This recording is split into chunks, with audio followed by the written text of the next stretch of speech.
The Mexican Jewish community is, I think, very particular. It's very insular, very well organized. We have a long fight ahead of us. Here I am. Here I am. Here I am. And here I am. Here we are. Here I am. Here I am with Shai Davidai. My guest today describes herself as woman, Mexican, Jew, economist, activist, and advocate for causes. For those of you that are not watching this but listening in, I need to describe my guest before I introduce her. And I want to do so. Before I do so, I want to remind people, it's not acceptable, it is not okay to describe how women look. We shouldn't be focusing on this. But my guest has a very unique look. Black, all black suit, business suit with hostages, yellow pin on the lapel, and neon pink short hair. So here I am with Adina Chelminsky. It's a pleasure to be here. Absolute pleasure. And I have to say, before we start, Adina, I am so grateful for you being here. You live in Mexico City. We actually had lunch last week when I was visiting in Mexico City, and I told you, we can do this over Zoom. And you said, no, I want to come and have a conversation in person. I think having a conversation one-on-one in person is much better than having a conversation over Zoom. I told you, and it sounds really corny, but you have been truly an inspiration over the past year. Your strength, your conviction, you're doing what you need to do without, it's become a fuss, but you're very focused on what you need to do. And it's truly been an inspiration for the past year. I wouldn't lose this opportunity for the world. Thank you. I am so grateful. So I'm going to start this like I start every episode. And you're already prepared for this question, I feel. Adina Chelminsky, what kind of a Jew are you? Okay. I had a cousin who used to say that Judaism was a la carte religion. A la carte religion. Yeah. You could choose whatever part of it you wanted and you were still a Jew. So what this year has taught me is that I am an a la carte Jew. Because sometimes I'm an activist Jew. So sometimes I'm a scared Jew. Sometimes I'm a very modern Jew, as you can see in my hair. Ask my kids how modern I am whenever I try to mess into their lives. They say I'm a 18th century Jew. In some ways, I'm an old Jew because I've been Jewish all my life. In some ways, I'm a new Jew because I'm learning as I go a lot of new things about Judaism. So I think I'm an a la carte Jew. It depends on the day. And the beauty of Judaism is that it allows that leeway. You can be whatever Jew you want, depending on the circumstances, depending on your needs, sometimes I'm very close to the spiritual side. Sometimes I'm not so close. And that's a wonder of Judaism. That is a great answer, but I'm going to make it tougher on you now. Okay. If being Jewish is you're the a la carte Jew, what kind of a Jew are you today? When you woke up this morning, yes. What kind of a Jew are you? And I guess maybe it's important to note for people that don't see. So you have a lot of tattoos. Yes. You have a tattoo of a Magen David on your left hand, the Star of David. You have a tattoo that says Chazak ve'ematz on your shoulder blade. You have a tattoo that says Hineni, here I am, on your hand. What kind of a Jew are you today at this very moment? Okay, today I am a very committed Jew. I know that talking to you is a huge, I don't know if it's a huge step, but it's a huge way to make my point of view known, to talk to you. I think I am a very committed Jew to the Jewish cause, which sounds really like we're fighting the Jewish cause, like we're going to play a football game. But I think I'm very committed to what Judaism or Jews around the world need to do right now in light of the circumstances we are facing. So today I woke up very committed. Committed Jew. And the story of my tattoos, my kids have had tattoos for ages, and I had always been, why are you getting tattooed? It's not the Jewish thing to do. Your body. On October 10th, I said, I need a couple of tattoos.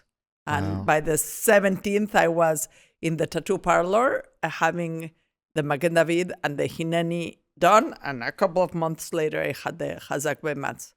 And whenever they ask me, did you do it to remind yourself you're Jewish? And no, I did them in places that are very seen. I mean, you cannot hide your hands, so that it's very clear to everybody who meets me that I'm Jewish. So you didn't do them to remind yourself you're Jewish. You did it to remind other people you're Jewish. Exactly. You know, it's interesting because I recently got my 18th tattoo. I called it my Chai tattoo, which is a tattoo in Hebrew. It says Emet, truth.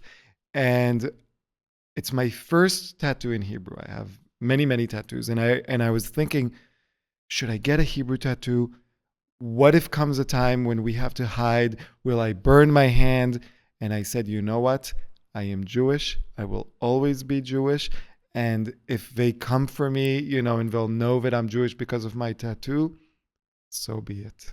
And the Hineni has like this special significance for me, not because I'm very religious, I am not, but there are 2 times in the Torah where the word Hineni is used. Hineni is here I am. Here I am. No. But it's not only here I am as in po, as in I'm here. It's like I'm here in a committed, once again, that word, I'm here in a committed way. When God speaks to Abraham, for one of the times they speak, and when God speaks to Moses, telling him, I want you to guide the Jewish people, both times that were, believing in the Jewish history, both times that were very seminal to the Jewish story, the word Hineni appears. I'm here, I'm in complete presence, I'm committed to being here. So, and I'll tell you even more. Even if you don't believe in God, even if you don't believe in that this is the historical, but this is just a story that we've been telling for thousands of years, it doesn't matter. It's when the story focused on this, that means that there's something important in the story about this. And that's what we convey. But before we get to that, I want to talk about your different identities. And you have very intersecting, interesting identities. And I want to start with your identity as a Mexican Jew.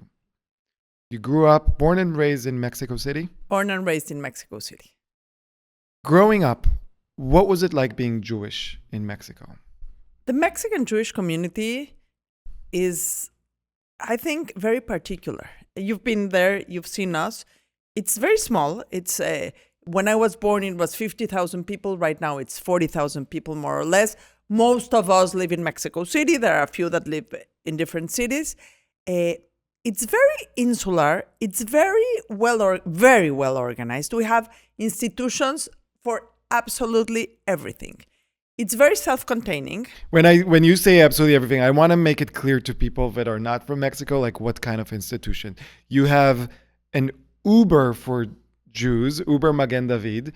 You have organizations for addiction issues, for helping infertility, for helping Yad Lakala, women before they get married, for orphans. You have everything that, if tragedy hits you, that you'll be there for them. You have, 13 Jewish schools.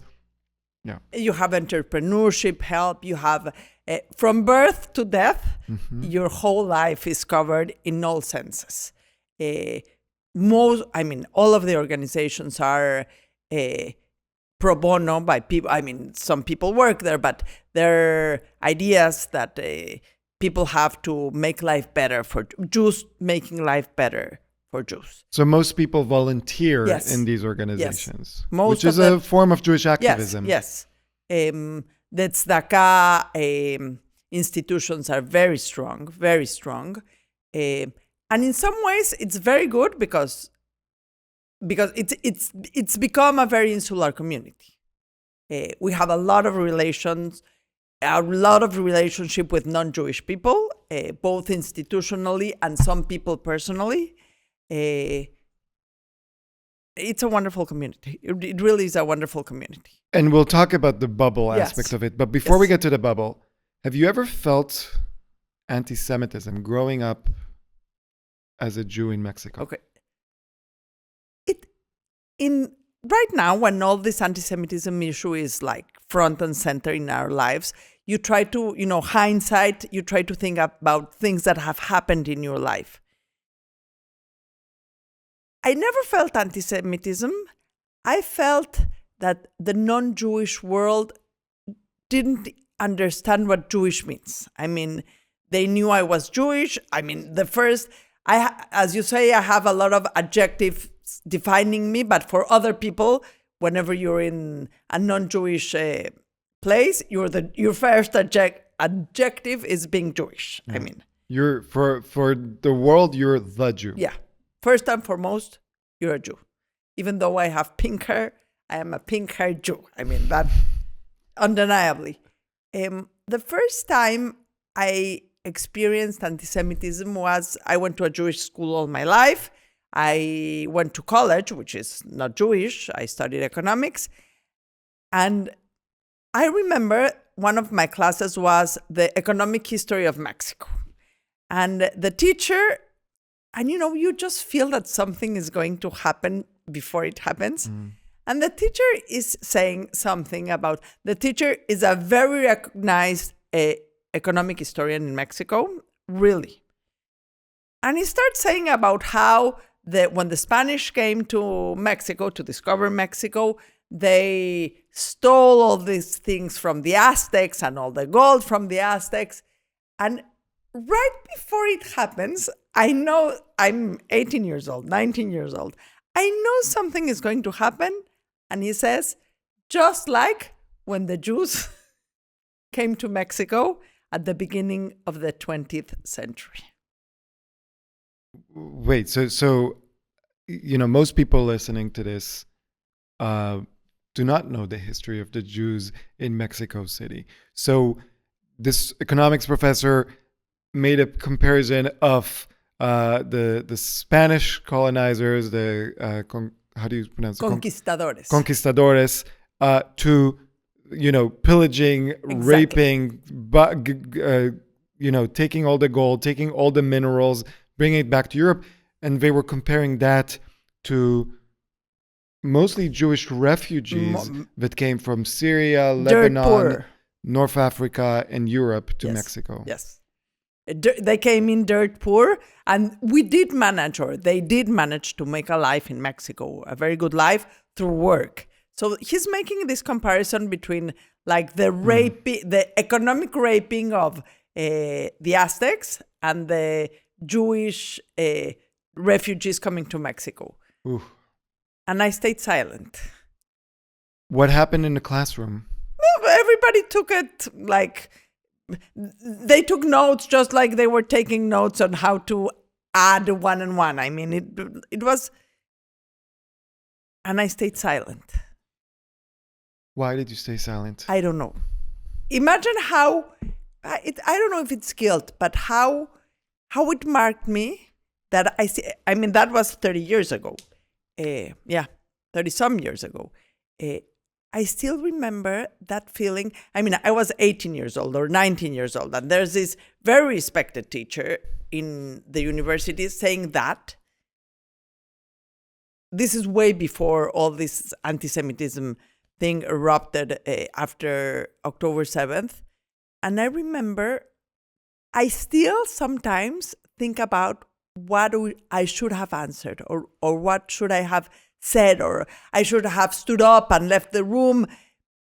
It still haunts me. 30 years later. Yeah.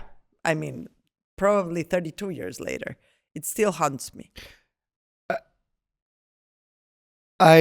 Visiting Mexico City, I had a lot of conversations like this where people have specific examples of things that they've experienced anti-Semitism in classrooms, at work, in the street, whatever it is, and that it haunts them. And it haunts them not that it happened, it haunts them that they didn't do or say anything. Yeah.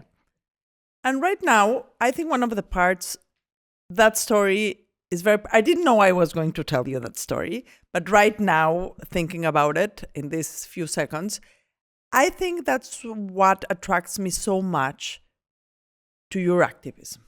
Because in some ways, for Jewish students, standing up to the establishment is hard. Because when you're 50 years old or when you're 40 years old, it's easier because your life is set up. You're stronger in some ways. When you're 18 years old or 19 years old, standing up to the establishment is very hard. And right now, it's what's going to be needed for Jewish students around the world. And that story, that anecdote that I just told you, reminds me of that impotence students sometimes feel and the need for guidance that they have right now. I'll tell you even more. The irony of this is that as you and I, we are both, I think both you and I don't really identify like with this specific left, right, because we know that those labels are meaningless. But our values tend to be more on the liberal side. Our values tend to be more open.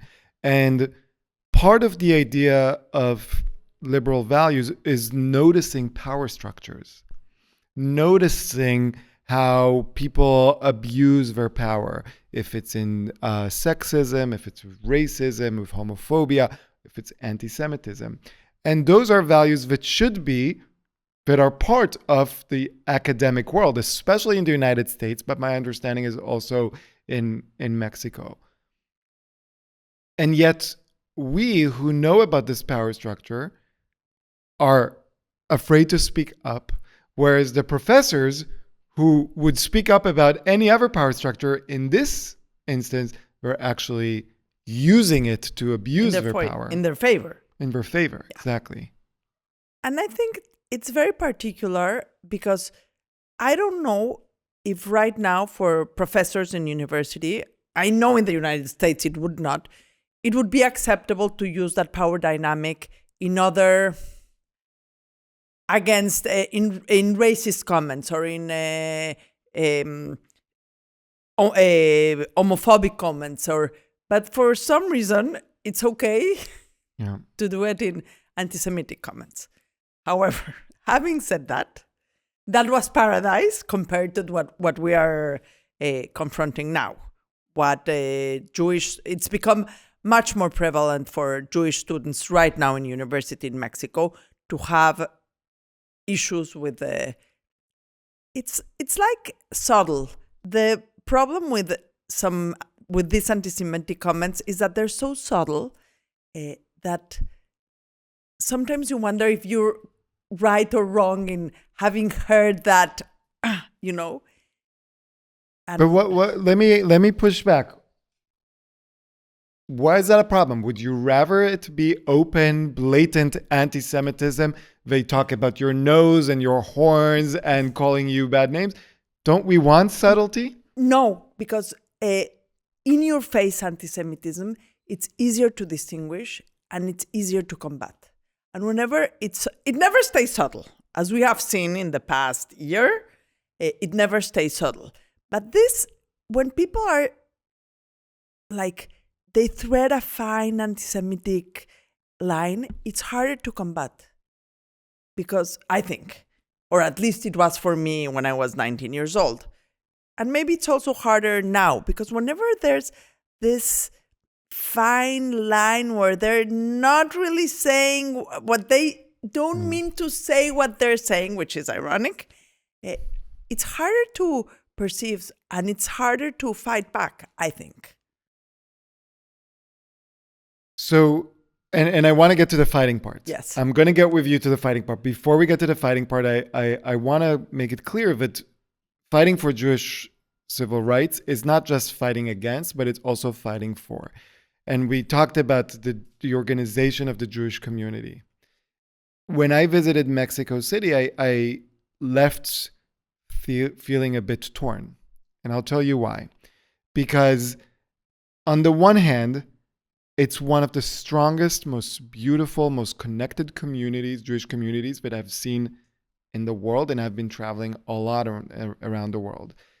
It made me want to stay. It made me want to become a part of the community. On the other hand, it feels a little bit like a very, very protected bubble. And I was trying to figure out, how do you balance the two things? Most of the people that I talked with, if they're under 18, they don't yet have non-Jewish friends because all of their life is in Jewish institutions. The first time they have Jewish friends is when they go to university. I was told that somewhere between 90 and 95% of the children go to Jewish schools. The Jewish children go to Jewish schools. How do you find this balance? Because you've been living in both worlds.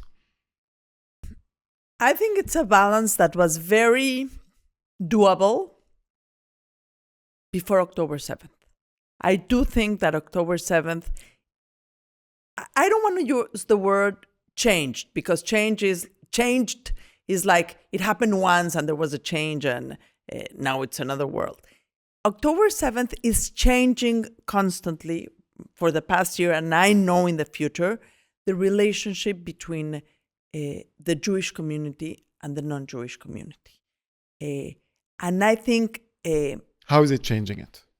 Because there is more anti-Semitism. There is the focus on Jewish people in Mexico is becoming more... There's more focus on what Jews are doing.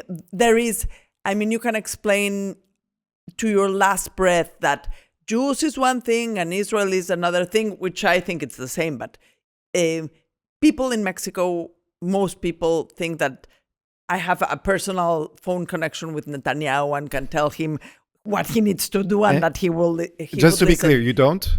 Yes, but I thought every Jew has a phone call with a red phone with Netanyahu. Yeah, but I only use it once a week. I mean, it's not an everyday and not thing. on Shabbat. No, yes, not an everyday thing. The eye on the Jewish community is becoming more focused. Like before we blended in, there's always been anti-Semitism everywhere in the world, but for most part, we've become part of Mexican life and a part of Mexican society, and nobody really minded. Most people never minded if you're, in the social life and in the political life. We could manage both things, but I think October 7th is changing the dynamic, and it's making I don't want to say the Jewish community, well, the Jewish community and people inside the Jewish community more noticeable. And I don't know where it's going to end. I don't know if it's going to be like, once the conflict in the war in Gaza is done, I don't think we're going to go back to normal or to whatever it was. I think there is a fundamental shift in Mexico and all across the diaspora in the way that Jewish communities and Jewish people are connecting with the non-Jews. There has been a big shift, I think, everywhere outside in the diaspora, outside of Israel. Obviously, Israel is experiencing its own big shift. Oh, of course. But I want to talk about your shift. I have a sense, having talked with you several times, if we have been sitting here 2 years ago, very different Adina would be sitting in front of me. I became a Jew on October 7th. What happened? What happened on October? Where were you on October 7th? I felt on the Friday night, I disconnected from my phone. I was really tired. I had a terrible day. So I went to sleep we had Shabbat, and I went to sleep really early. So I didn't know about what was happening until I woke up like at 4 a.m, because my phone was flashing, whenever you get a message, there's a light. It was turned, the sound was off, but I kept seeing that there were lights coming in and out of my phone, and I turned on my phone, and I saw everything that was happening. So I literally was in bed when I found out. I've never felt such a sense of complete disarray. I know I still have no words to tell you what I felt those first few hours. I couldn't believe it, but I could believe it. But it was shocking. And it's really hard for me to talk about how shocking it was for me in my bed in Mexico. It sounds like very conceited when there was a tragedy going on in Israel. But I am not trying to compare the two tragedies, but it was unbelievable. Have you been to Israel before October 7th? Yes, a lot of times. I lived in Ashkelon, which is, for people who don't have the map in their minds, Ashkelon is right. It was right near the Gaza border. I lived there during the first Intifada. And I was in Israel a couple of months before October 7th. And since October 7th, I've been there 3 times. So you saw everything that was happening. That's the external world. Yes. What's happening inside the internal world? I mean, I felt like the weight of my ancestors coming into me saying, "You're Jewish." I had a grandfather who was born in Lithuania in the 20s and 30s. He came to Mexico in the late 20s. And a lot of his family died during the Holocaust. And he was always very wary about the outside world. He was very, very committed. He never bought anything that was German. I mean, nothing. He checked the labels on whatever he bought. I mean, nothing that was German. And during our whole lives, he told me and my brother that you had to be wary. You were Jewish. It was hard. You were different. People were always going to. Did you listen to him? No, we laughed on his back. Why? You laughed behind his back? Because it was 1980s or the 1990s, and there was nothing going on, and there was no social media, and we didn't know what was happening. And Israel was, even though we went there, sometimes it was like a million miles away. And in Mexico, things were, I mean, you're young, you have no idea what's going on. We laughed behind his back. On October 9th, I called my brother and told him, "I'm very glad my grandfather died some years ago. This would have killed him." And he was right. And that sense, people talk a lot about this Jewish DNA, that we're connected, like this Jewish chain where you're only a link, the whole. And I felt that link being clicked in my heart, in my brain, wherever you feel those things. I don't know if it's rational or irrational or emotional. So what did you do? I went to Israel. 20 days after October 7th, I traveled to Israel. Tell me more. Where? Why? How?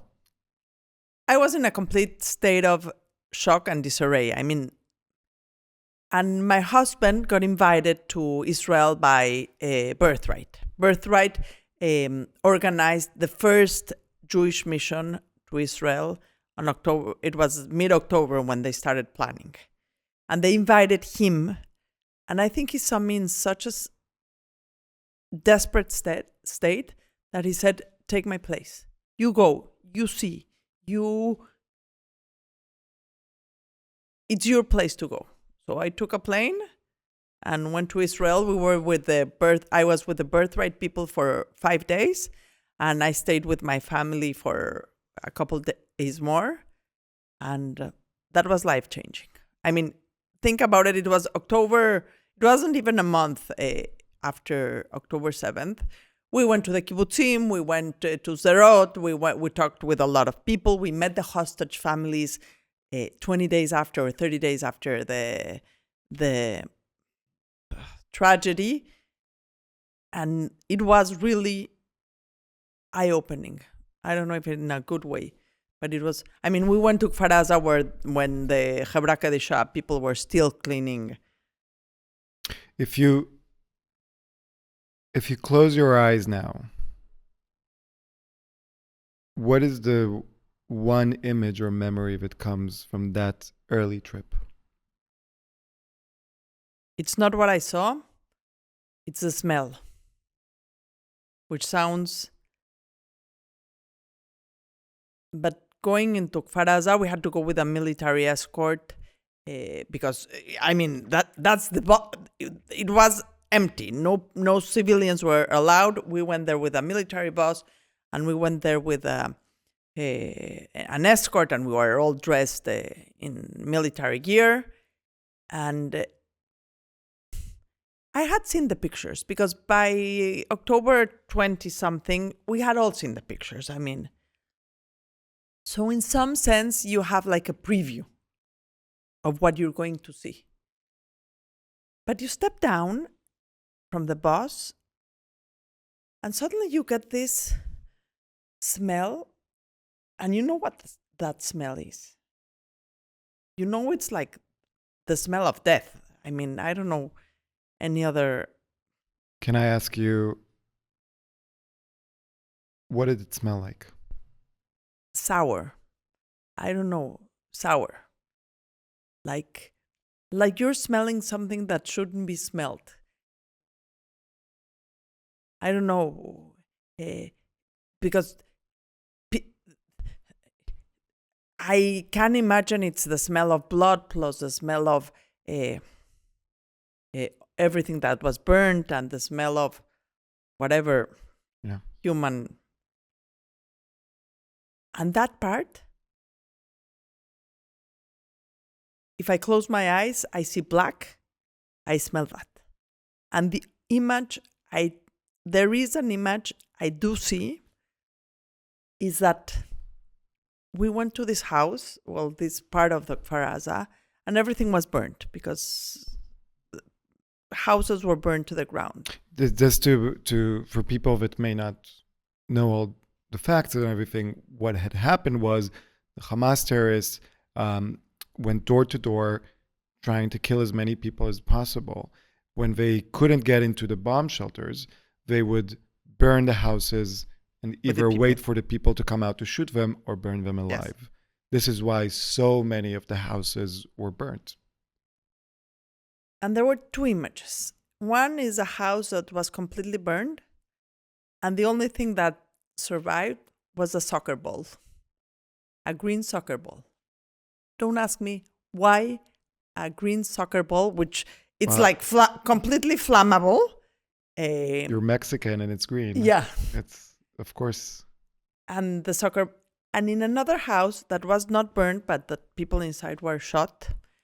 In the outside table, houses have like this porch, and there was this table that still had Coca-Cola bottles and beers in the table because the night before,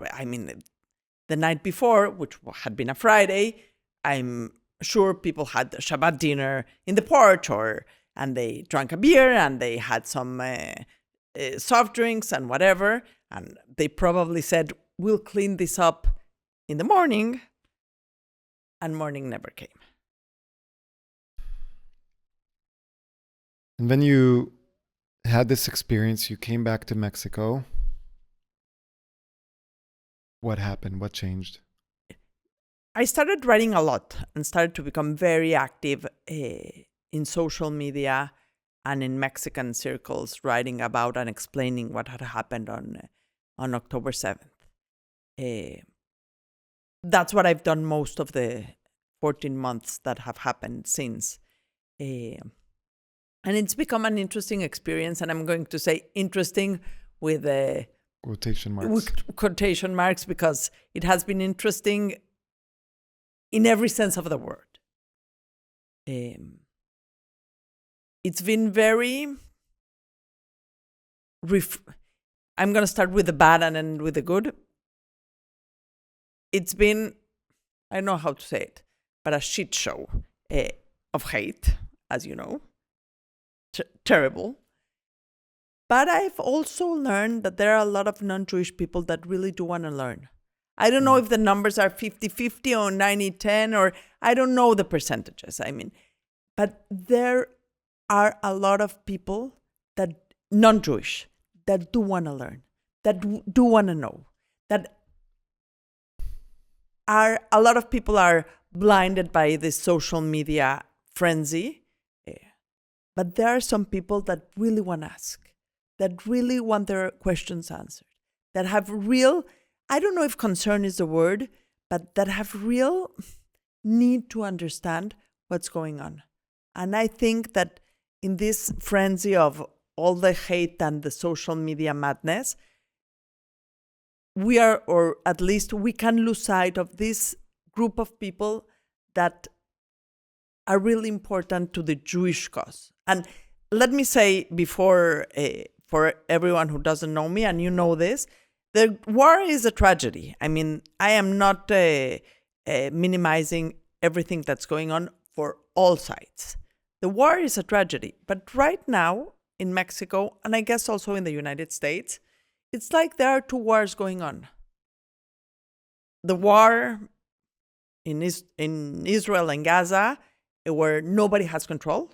I mean, the Netanyahu phone call notwithstanding, nobody has control. Yeah, we can't control. Jews in the United States, in Mexico, in Canada, in France, in Australia, they don't control this. And also in Israel. And in Israel, yes. I mean, there is no control about what's going on. And there's this public conversation war in the diaspora, in the United States, in Canada, in Australia, in Mexico, in every place. There doesn't even have to be a Jewish community for this conversation to take place.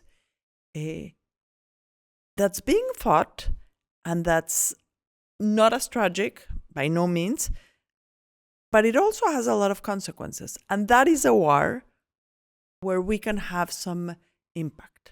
So tell me, how have you been fighting? I've been very vocal in social media, very vocal in small groups, very vocal answering questions to non-Jewish people. What's the number one question that you get from non-Jewish people? The number one question I get from non-Jewish people is, who is at fault? And in some ways, it sounds like a very easy question, but it's the hardest question to answer. But because we live in, I think part of what, I've never thought about that, but now that we're talking, I think one of the main problems about explaining the Israeli conflict to maybe even also to Jewish people, is what we're used to live in a world where there's good and there's evil. They're winners and they're losers. They're oppressed and oppressor. Yes, oppressed and oppressor. And everything is binary. It's like a soccer game. You're on this team or you're... And explaining and everything is... And this narrative in social media makes it very easy to see the world in a binary place. Because if you see a TikTok video that explains to you a situation in 30 seconds, well, it's super easy to say, wow, I understand. But the issue is so complex. The issue is so multifaceted, multidimensional, that people, this who's at fault is a very medular question to the problem. It's very hard for people to understand the complexities involved, that except for some people whom I do reserve the title of absolute evil, most dynamics in the situation is very complicated. So I completely agree with you, and I completely agree with the idea of we have to see all the nuance. One of a good friend of mine, an older Jewish woman, said that if she could change the world, she would make it so that everyone can have complicated views in their minds. This and And this. that. X and Y, not this or this but. Yet, at the end of the day, when a non-Jewish Mexican asks you who's at fault, you need to give him an answer. What is the answer that you give him? I talk about the complexities. I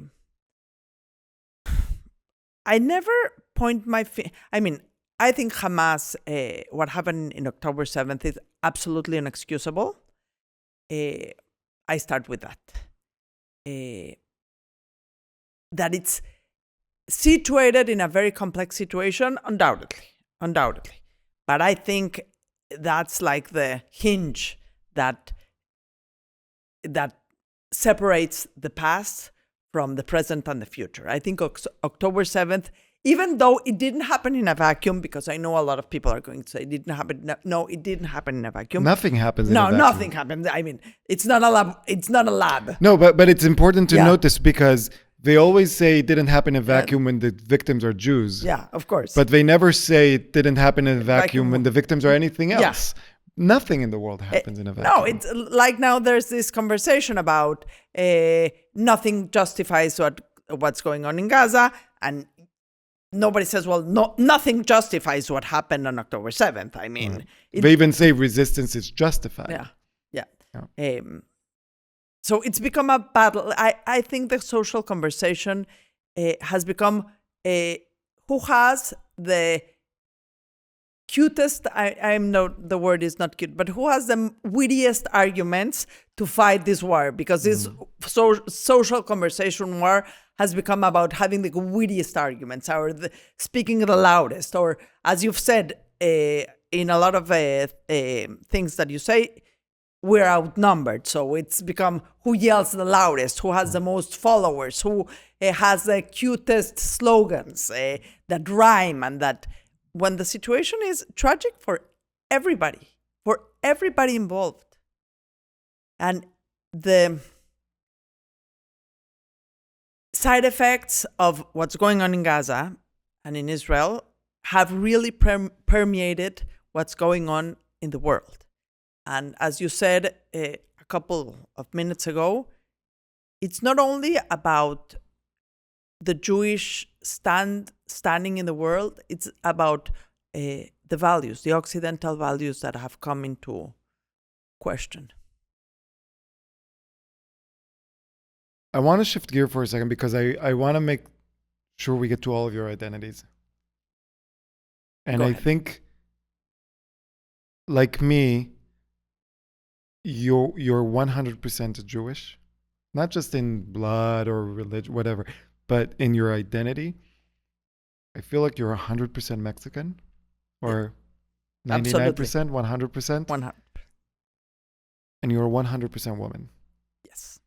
And and many Mexican non-Jews will actually know you because of your voice speaking up for women and against sexism and for feminism.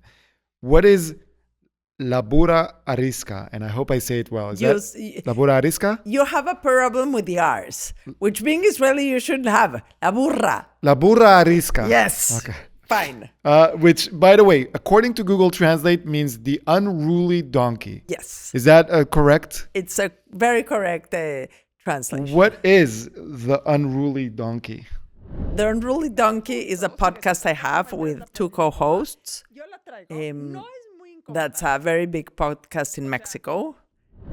That started. How big? Just so people, let's just say, a lot of times the joke about men that they compare size. Yeah. Your podcast is like 10 times bigger than this podcast for now. It's 20 inches. No, I'm kidding. I don't know. Sometimes we get every episode has between 20,000 and 100,000 followers, which in Mexico is very big. Yeah. and we have a very big social media presence, and that it's one of the things I do, and it's very focused on the lives or the issues of women 35 and older, which is at least in Mexico, it's like this. People think that when women turn 40, they disappear from life. So that's our main focus, and we talk about politics and about sex and about health and about kids and about a huge range of issues. How did you become a voice for women, for feminism in Mexico? We got drunk. That's the truth. What were you drinking? Tequila. Me and two friends. As a matter of fact, you remember the restaurant where we had lunch? Of course. Okay. We went to that exact same restaurant. We were sitting in a table very close to where we sat, and we had one tequila too many, me and my two Just to friends. be fair, I should say I was at a lunch with you and two people from Karen Kayemet who brought me to Mexico City. And for some reason, while I was in Mexico, everyone was trying to get me to drink mezcal all the time. And I said, not during the day because I have to speak. Yes. But you were drinking, you're getting drunk. We're drinking. We go on a Friday. We have lunch. We're getting drunk. And Laura, my friend, says, this talk should be a podcast. And, people who drink and text, I drink on Amazon. So Amazon. So I go into Amazon. I buy 3 microphones, and I tell them Monday we're taping. So I bought the worst microphones ever, as you can imagine, and we started taping in my house on an iPhone, the podcast. And that's how it started. And one thing led to another, and we uploaded into to YouTube, and a producer saw it, and he said, you have a very good idea. Your techniques are nasty. Please let me help you. And he helped, and then one thing led to another, and that's how it became a podcast. This is important because so many people, even if they see this podcast, which by the way is so incredibly organized and executed and has nothing to do with me. It's all Achi Adamit from Adamit Productions and Abby Sophia, Gabe and Ben, the camera and editing, Ilana, the associate producer. They do everything. I just come and talk. But it's important for people to understand, speaking up, putting your voice out there, you don't need all of this. No. All you need is a microphone and an idea. And let me take it a step further right now. You don't even need a microphone and an idea. I think people think you are an influencer if you have thousands of followers. I think the biggest source of influence or the biggest channel of influence people, Jews, everybody can have right now is on their small circles. Interesting. Tell me more about that. Why in the small circles? Like, I would say, don't waste your time in like one-on-one. Go speak on media. Maybe 10,000 people will see it. Yeah, and I think it connects well with what you say. The algorithm and the preconceived notions about the conflict and about Jewishness are so strong that I think doing it one-on-one, I mean, not one-on-one, but talking to your non-Jewish friends, talking to your colleagues, talking to your, I know you have a problem there, sorry, talking to your bosses, Trust me, I want to talk with my colleagues. Yes. If they only reply to my emails or say hi when I'm there, that would be great. So I know. But let's put me aside. Yes, but for most people, I think you can have a huge impact. And you know why I'm telling you this? Because when we talk about Jewish activism or feminist activism or anti-LGBTQ hate activism, we think it's only for the influencers in social media. it's the job of every person alive to stand up, not only, even if you don't have a social media presence, to stand up in your life, in your social circles, in your small accounts, and stand up for what is right. And you can have more influence because the one-on-one and the conversation and the dialogue is very important. Yeah. No, I completely agree. I don't know how many. I have like 100,000 followers or so on social media. I would rather have one follower, but 99,000 other people speaking up with one follower than all of this being in my hands or other people's hands. However, what you're doing with 100,000 followers is you're creating 100,000 potential small influencers that can get your message or that can be inspired by you and start doing some sort of activism. So now I want to, talking about your podcast, because I want to tie it to, again, like I said, your intersectional identities, which I just love. And I want to know one thing. You said about sitting in that classroom 30 years ago and you felt that something's coming. My mother-in-law calls this the OO feeling. And she talks about the OO feeling that women have when something doesn't look right, when there's going to be some danger from typically it's a man. I'm pretty sure that African Americans and Hispanics in the United States have that OO feeling the moment before someone says something racist, something xenophobic. And it all connects. And to me, it all connects with one video. Typically, a lot of times people show me like, you have to see this video. And I say, okay, send it me this video. And, because most of the time people think the video is amazing and it's important, but I don't want to stand and watch a video.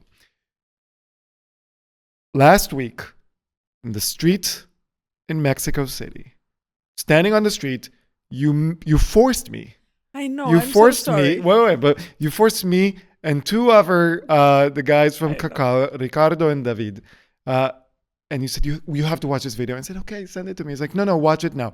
And we ended up standing for 5 minutes watching this incredible. We couldn't stop this incredible monologue where you talked on your podcast, which has nothing to do with Jewish issues, about October 7. And you talked about a term that really stuck with me, selective feminism. What is that? After October 7th, and talking specifically about the sexual violence, not because there are not a huge amount of issues, but talking specifically about sexual violence, had become taboo in the feminist circles, at least in Mexico City. You have become taboo. No, the issue. The issue. Yeah, the issue. It was like, it doesn't matter if you're wearing a short skirt, nobody can harm you sexually. Of course. But if you're Israeli and you're at the Nova Festival, it's fair game. Mm. So a couple of months after October 7th, we did this program, which I forced into the Burrarisca programs about, we had the Israeli ambassador in Mexico. Before you go on, what do you mean you forced? This is your show with your two other co-hosts? but my two other co-hosts are not Jewish, and it's become a subject. Let's not. It's become a sore subject. I see. So you had your ambassador, the Israeli ambassador to Mexico. To talk specifically about the sexual violence Hamas had committed. And before the start of the program, I said I want to do a monologue, which is not usually in the program. And it became super viral.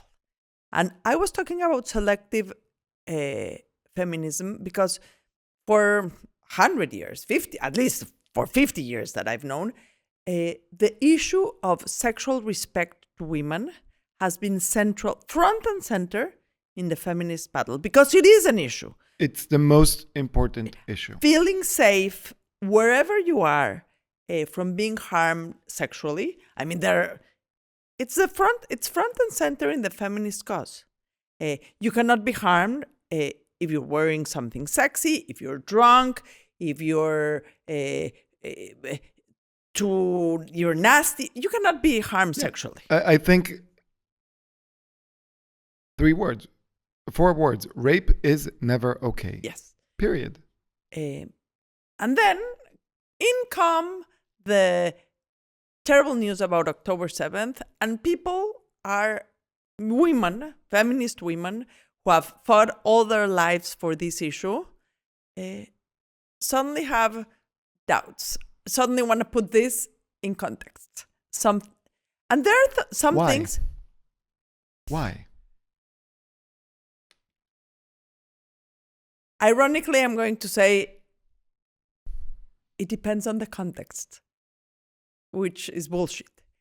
Sorry.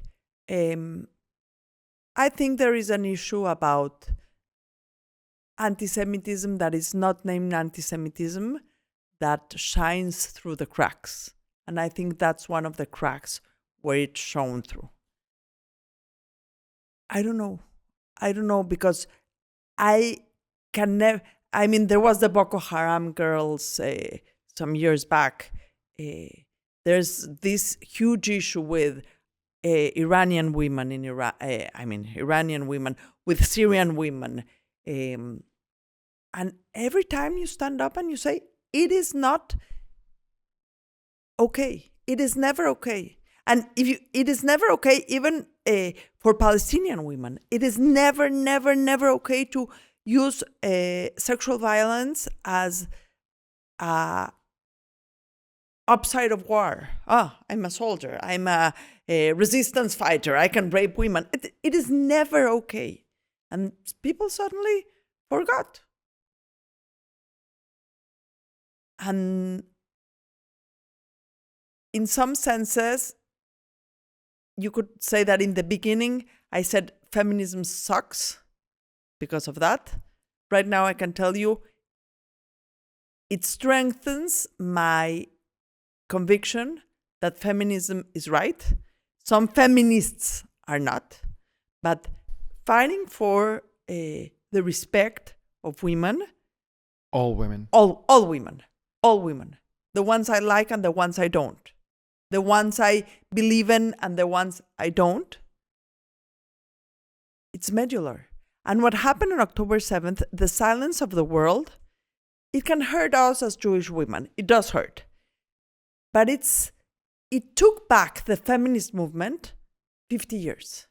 What happened on October 7th, we are going to see the silence, not the issue, but the silence on sexual violence regarding October 7th. We are going to see the fruits, the rotten fruits in some years. Because when there is a problem in Iran and we have raped, I hope we don't, but when we have raped women somewhere else, it depends on the context. I mean, we set the feminist cause back 50 years or 40 years. And you talked a lot about this in your monologue. What were the reactions to the monologue? Because I think that was something that your audience, while they were used to you and expected you to talk about women feminist issues, all of a sudden it was feminism and anti-Semitism. And it's very in your face. In your face. It became very viral. Just keep in mind, it was in January of 2024. So the issues were not so... this whole issue with the social media craziness and anti-Semitism, it's growing. It has been growing throughout the month. So by January, the things were not so hot. I know that if I were to publish that monologue right now, people would be asking for my head because I said something wrong. And so it was really relatively well accepted. I mean, it became very viral. Inside the Jewish community, it was huge. I think if it set two people to think about what I said, I'm fine. And then talking about people wanting your head, what happened last week in the Guadalajara Book Festival? We talk about this. The irony of it all is that you have this, like, we talked about it 2 days before. Okay, I'm going to start from the beginning. The Guadalajara Book Fair is the biggest Spanish-speaking book fair in the world. It is not a book fair in the sense of the word. It's a huge cultural event. Huge. I mean, huge. 1 million people attend. That's the size of the hugeness. It goes through 10 days in Guadalajara, which for people who don't know, it's Mexico's second or third largest city. So it's huge. I mean, 1 million people during 10 days. Yeah. There is always, there's a book fair, and there's like this part where there are hundreds of conferences. And 6 months ago, the organizers of the FIL said the Mexican Jewish community always has a stand selling books. We publish about Israeli authors, it has always had a booth. And 7 months ago, the FIL went to the Jewish community and said, we cannot guarantee your safety, which has become the de facto silencing of Jews is we can't protect you, so don't speak up. Yeah, we can protect you, so no booth for you. Two friends, not Jewish, both of them, one of them Syrian, came to me and said, we cannot let this happen, talking about the small amount of Jews, of non-Jews that really care about the situation. Let's do a panel, let's have this conference where 2 Jews, 2 Arabs talk not about the conflict, but about the conversation that the conflict is generating all across the world. So there are 2 people from either Arabs or with a Arab descent. There are 2 Jews, one very left, and me that I'm more center. I would probably call the very left like an anti-Zionist Yes, progressive exactly. Jew. Yes, and exactly. you, for me, is like the ideal liberal. Exactly. I was not going to say the word anti-Zionist, but very left leaning, and one person in the Arab side, more moderate, and another more leaning towards. So the panel is perfect.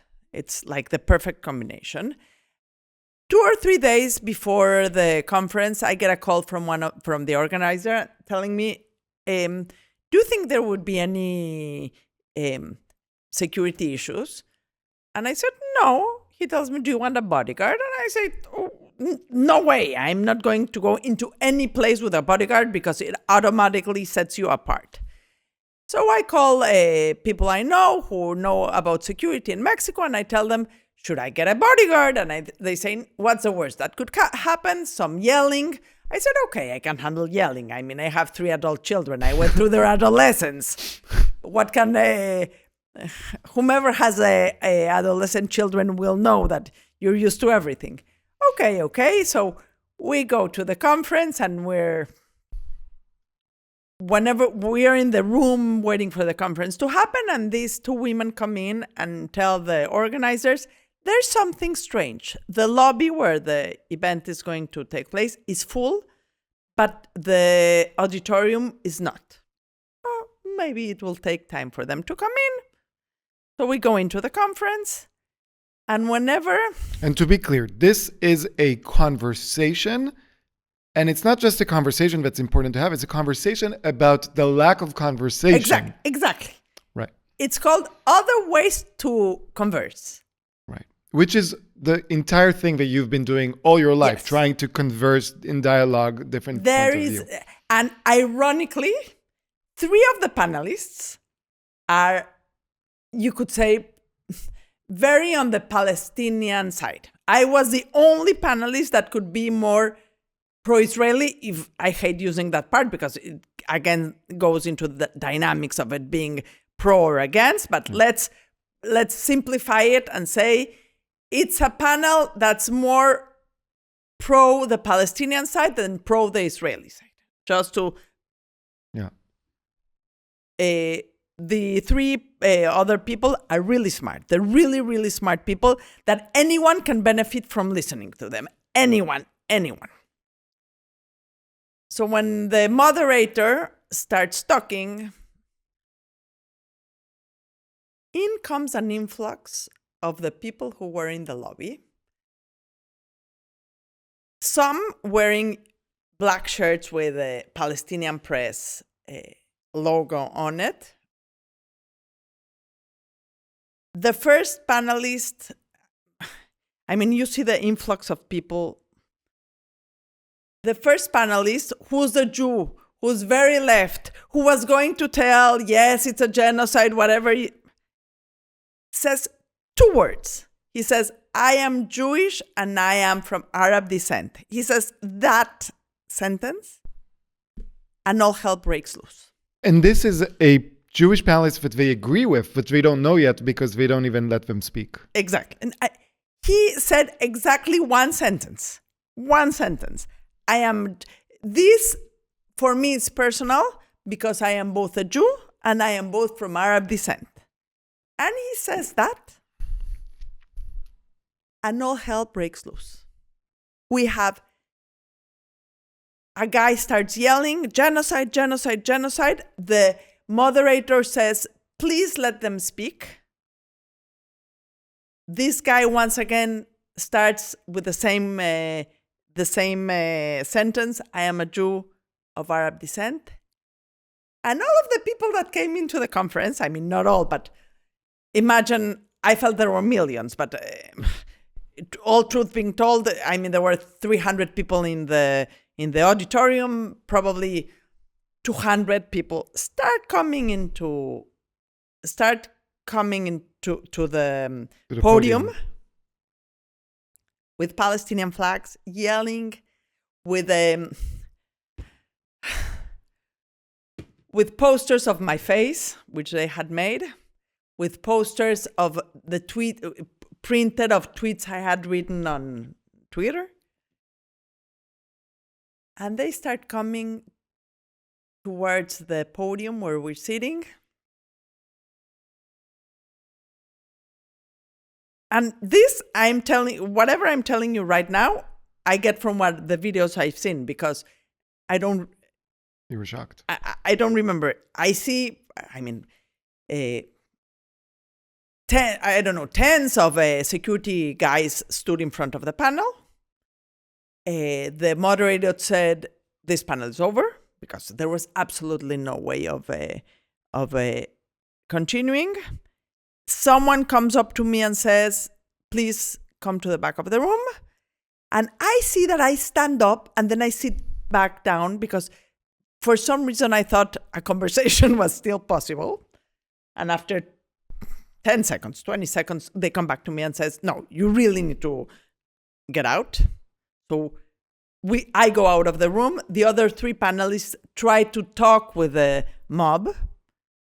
And they're yelling at me, Adina, you're genocide, you're a genocidal, you did this specifically at me.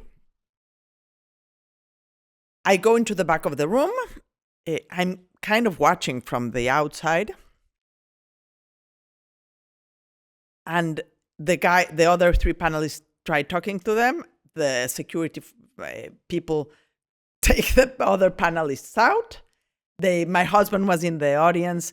They took him out as well. We're in this back room.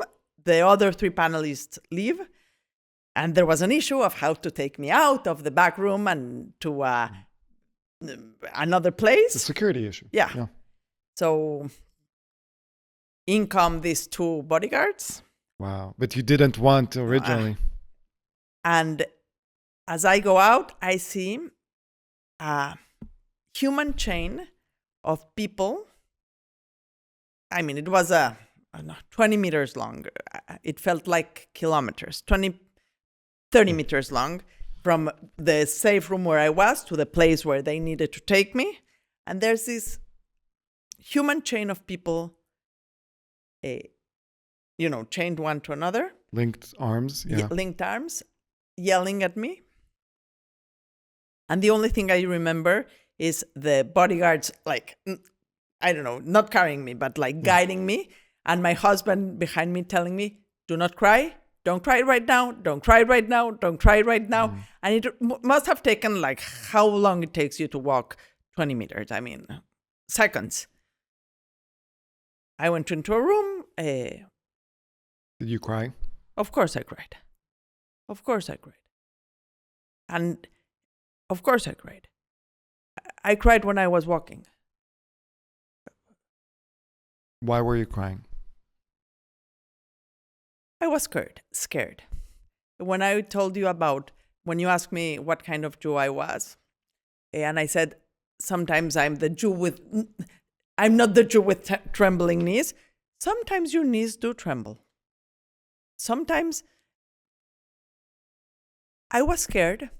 I had never seen such an amount of hate, which once again, I want to put into context. I know this whole issue is about hate and there's worse. I mean, people yelling at you, it's not exactly... You don't need to explain. You don't need to explain. I'd never seen that amount of hate. I was scared, really. And when I got into a room, the first thing I thought, I'm going to tell you why I got so scared right now. Are you going to charge me like the psychiatrist fee? No, I'm going to charge you the friend fee. I had exactly the same feeling I had from that moment at the university. Right now I'm connecting the dots. I had that exact same feeling. Because I didn't say anything. I mean, they almost carried me back to the exact feeling of being of absolute impotence and keeping quiet. I mean, here it was an issue of security. And I cried. It's totally fine. And the next day, after I cried, I needed to have a couple of beers. That's another story. But the next day when I woke up, the only thing I was mad as hell. This happened on a Thursday. On Friday, I woke up and I was furious. And the only thing I thought was, I can handle it because worst comes to worst, I have a bodyguard. I mean, but what about the rest of the people, the rest of the Jews? So I want to ask you, because when I was in Mexico City, everyone was asking me, especially the young Jewish people, what should we do? How should we act? And I tell them, I am not from here. I don't know all the nuances. I can't come and tell you I can tell you what to do in New York City and Los Angeles and San Francisco and Toronto and Montreal, and I travel to these communities and organize. You are probably the most visible, if maybe the one of only few Jewish Mexican people that are speaking up, that are activists. What advice would you have for young Jewish Mexican people? When you left Mexico, you made this great Instagram video about balancing between what's worked really good for the Jewish community for tens of years, which is working behind the scenes, and balancing it with standing up and speaking out, which I thought was a great advice. And you said, I don't know what the balance is, but it's these two parts. And I've been thinking about that, and I've been thinking about that with another great quote. When they asked Mark Twain how he went bankrupt, he said, slowly, then suddenly, which I think is what happened in Mexico, or at least the events that led up to the Phil event. Just to put it in context, the Phil has been hosting hundreds of conferences every year for 35 years. This is the first time this has happened. Cancelled event, yeah. They've had talks about Mexican politics, about drug dealers, about any subject. The only thing they will not talk about is the only thing people Israel. will protest against in a way that cancels a conference is Israel. And in some senses, it's not Israel also, it's a Jewish. I mean, I don't know how to differentiate in the public sphere. So anti-Semitism is happening slowly, and then suddenly. Yeah. What should a young Jewish Mexican person who wants to do something do? I think we should educate our Jewish youth better. Jewish education. Yesterday I was talking with Ilana about this, who's the associate producer. And in Mexico, there is a sense, and I'm going to say it out loud, I don't know how people are going to take this, but in Mexico, and maybe also in the United States, I don't know, there is this sense in education that your Jewish relationship to Israel has to do with thinking or saying Israel is perfect, which is not. No country is perfect. No issue is perfect. No conflict is, nobody's perfect. And I think, first of all, we need to start having the talk about, this is the year I've criticized Israel the most, and the year I felt more Jewish and more connected to Israel in my life. So perfection, your Jewish soul or your Zionist soul doesn't have to depend on Israel being perfect, and we have to educate people on the complexities of the stories, because then when you go out into the world and people tell you something you don't know how to answer, then you're lost and you've lost the argument. So we need to focus on a stronger, complex education, number one. We need to strengthen the insides of the Jewish community. Let me explain to you. It's a great community. It's wonderful. There are a lot of very banal differences. I know if you're Ashkenazi, if you're Sephardic, if you're gay, if you're straight, if you're religious, if you're secular, if you are pro-Bibi, if you're and everybody. So we need to say enough. We're Jews. We don't have to like each other. We don't have to like each other's views. But if in the eyes of it's like this joke where they say that a religious Jew and a secular Jew go into a bar and the bartender says, I don't serve Jews. In the eyes of everybody, we're Jewish. We have to strengthen that great Jewish community we have. Just take it to the 21st century, let's say. Which is what? Give me actual tips. I want to be a Jewish young activist in Mexico. Stop focusing on someone's gay, someone's not gay, pro-abortion, anti-abortion. Stop focusing, everybody's Jewish. You talk to everybody. You respect everybody in the Jewish community, number one. Number two, you learn about the conflict. It's easier to fight disinformation with information. Right. And 2A, let's say subtext of point 2 is there is no single story. Mm-hmm. Point 4, which or 3 or whatever next number comes, I think a lot of young people in this frenzy of social media and this hurt and desperation have lost sense of the forms. They've become very aggressive. They've become very in your face, saying bad words or insulting people, which I know other people do it. It's not the way. It's not nobody's going to have a dialogue with you if you call them a bad name. Nobody, never in any issue.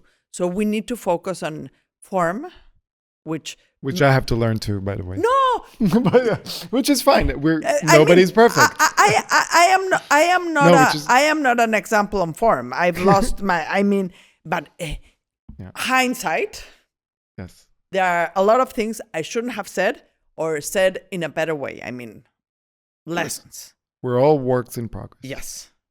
I think we need to do that.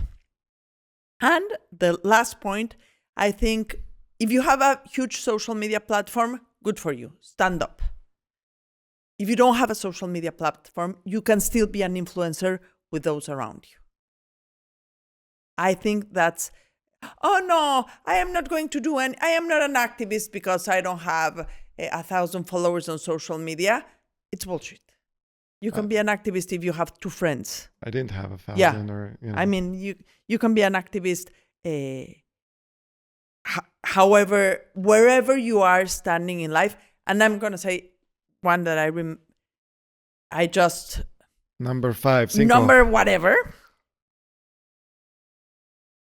There's been this, I think, revenge-like mentality sometimes that if they didn't stand up for me, I'm not going to stand up for them. If the LGBT community didn't stand up for the Jews, I'm never standing up for them. If the feminist women didn't stand up for the Jews, I am not going to stand up for them. Wrong. Let us not forget that Judaism, Rabbi Jonathan Sachs said that Judaism is the first religion that explained that that the world has a moral purpose. Let us not forget that. Let us not lose sight in this fight of the wonders of Judaism, of the moral guidance it gives, not only for Jews, of Jews for Jews, but of Jews for other minorities, Yes. for other social issues, for other things that are right and correct in this world. 100%. I think that's where the end thinking comes. Yes. We don't need to choose between fighting for racial equality, LGBTQ issues, sexism, etc., versus fighting for Jews and against anti-Semitism. We can do both. And if only because there are Jews of every color, shape, form, sexual orientation. And even if there were no Jews. Yeah. And even if there were no Jews. Adina, I finish every episode with what I like to call the Jewish lightning round, a series of questions. There's no right or wrong answer, just the first thing that comes to mind. You get 1 pass and I get to tell you if you get this pass. Adina Chelminsky, what is one thing people don't know about you? I'm very scared sometimes. I didn't know about you. Very scared. What is one thing people don't know about the Jews? We're exactly like every other person in the world. Just Jewish. Just with pink hair. Yes. What is your favorite curse? English, Spanish, Hebrew? Chingada madre, which means, I don't know, Google it. Chingada madre. Okay, but can you say it in a, like you're angry or... You can say it for me. No, you say it. Yeah, chingada madre, I say it in every situation. I wake up every day and I say, "Puta, chingada madre." I see. Okay. It's my go-to. I'm going to Google this. When was the last time you cried? On Thursday. On Thursday, Guadalajara. If you could have any person over for Shabbat dinner from any moment in history, who would that be? Winston Churchill. Interesting. Why? He was witty. Very witty. I would love to have I think no leader is perfect. I mean, I think he was really an example of resistance during a very tough period. And he was a wonderful speaker. Wonderful speaker. His words really did make a difference in England in the 40s. Wow. Plus, he was not perfect. He was drunk and he was a womanizer and still he was a great leader. Not because I am advocating for anyone to be a womanizer or drunk, but I think he's a very interesting character. I think this is the whole idea of nuance and complexity. Yeah. What's your favorite Jewish holiday? My favorite Jewish holiday is Hanukkah. What's your least favorite Jewish holiday? Yom Kippur, obvious reasons. When do you feel safest? When I'm at home. When do you feel least safe? When do I feel less safe? When I'm in a new place. That thing about being scared, it connects to that. What gives you hope? What gives me hope? Youth. And it sounds, whenever I think of that, I think that makes me sound like my bobe. That, Grandmother? yeah, my grandmother in Yiddish. But I do see this sense of awe in certain young people that really does give me hope. I agree. What is the first thing that comes to mind when you think of the word Jewish civil rights? A no-brainer. I mean, Jewish civil rights is like, okay, so water is wet. Yeah. It's like... It's like every other civil right. Yes. Finally, every episode, I urge the listeners to donate to one charity that does good in Israel or across the Jewish diaspora. Where would you want listeners to donate to this week? Okay. Can I say two? Habrat Salah, which I think it's a great organization. And there's an organization in Israel called Natal that focuses on trauma and PTSD for right now for the survivors of October 7th, which in Israel, everyone is a survivor of October 7th in some way. So Chevra Tzala and Natal and ATAL. Adina, where can people find you? Social media, What's your Instagram or Twitter at Adina Chel, ADINACHEL. What's next for Adina? What's next for Adina? Enjoying New York for the rest of the day. And I don't know. It's this, I don't know. Today I woke up committed, a committed Jew. I don't know how I'm going to wake up tomorrow. More committed. Yeah, probably. Thank you so much for taking the time, for flying here to come and do this in person. I have so many more questions, but we need to keep something for next seasons, which I'll have you. And if people speak Spanish, where can they find your podcast? La Burra Arisca is on Spotify and at Burras Ariscas in every social media platform. If there's ever a reason to learn Spanish, it's to listen to your podcast. Of course. Thank you so much for being here. And I'm so glad to say this. Here I am, Adina Chelminsky. Thank you.